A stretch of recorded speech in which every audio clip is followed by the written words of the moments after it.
আসসালামু আলাইকুম, কেমন আছেন সবাই? আমি আলহামদুলিল্লাহ ভালো আছি। এখানে আমি রুটি বাছতেছি সকালবেলা। আব্বা নাস্তা করবে, সেজন্য আব্বাকে ভেজে দিচ্ছে। আর এখানে অনেকগুলো রুটি বানাইছি।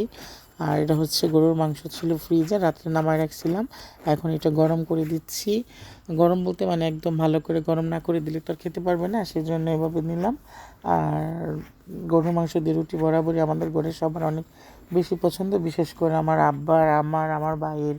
আর আমার ভাই বউ, আমার মা অনেক কম খায় রুটির মাংস, মানে সব কিছুই। কিন্তু আমরা, আব্বা, আমি, ভাই, আমাদের এটা খুবই মানে টেস্টি একটা খাবার। আর এখানে আমি নাস্তা মেক করে আমি চলে আসছি ঘরগুলা গুছাতে, কারণ একটা একটা করে গুছাবো আর রান্না করবো।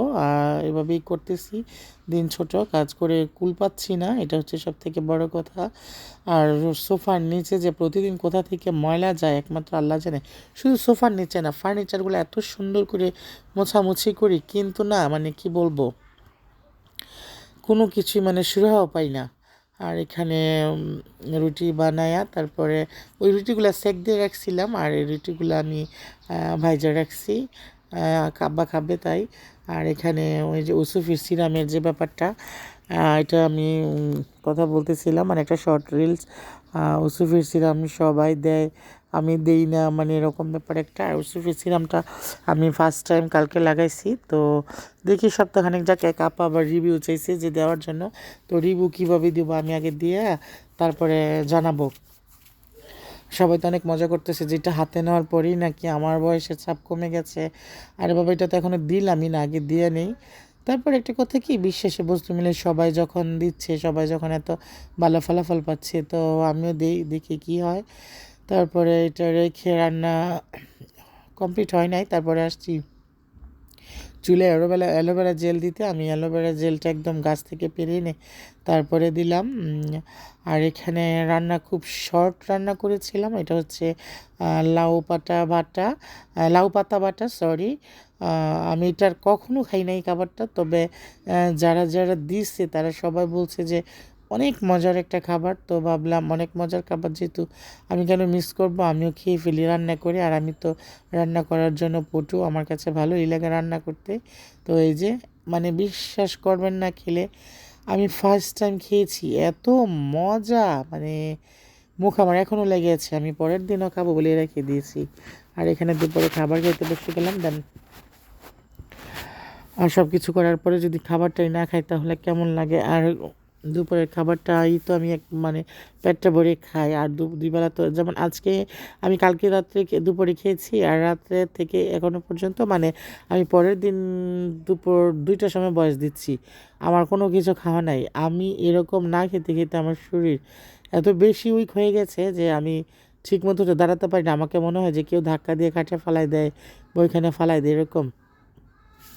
পরে বিকেলে বাহিরে বসে আছি, সবাই বলতেছে বড়ই আছে। পরে আমি ভাবলাম হ্যাঁ, ঘরে তো বড়ই আছে। পরে সবার সাথে মিলে বড়ই খেলাম।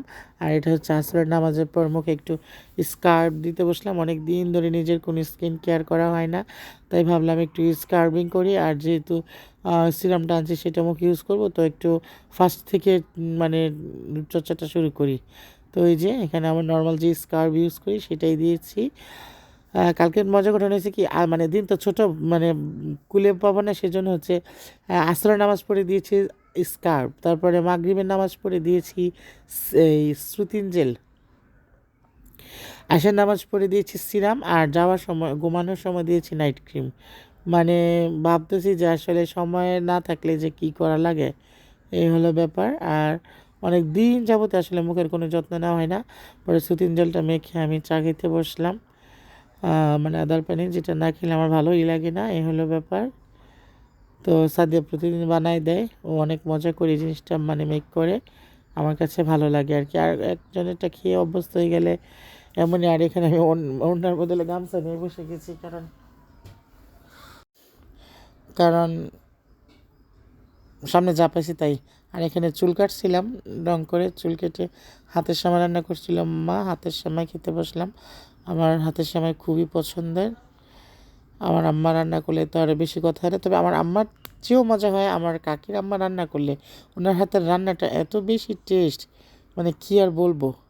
তো এখানে হাতের সময় খাচ্ছি। আর এই যে রাত্রে হাত মুখ দিয়ে মানে এশার নামাজ পড়ে সিরামটা লাগাইতে বসছি। তবে কতটুকু কার্যকর হয় আল্লাহ ভালো জানে। তবে যাই হোক, সুন্দরের জন্য মানুষ অনেক কিছু করে, আমি করলেই বা দোষ কী? সবার সাথে তাল মিলাই তো চলতে হবে। তো যাই হোক, সবাই ভালো থাকবেন, আমার জন্য দোয়া করবেন, আমিও সবার জন্য দোয়া করি। সবাই সুস্থ থাকেন। আসসালামু আলাইকুম, আল্লাহ হাফিজ।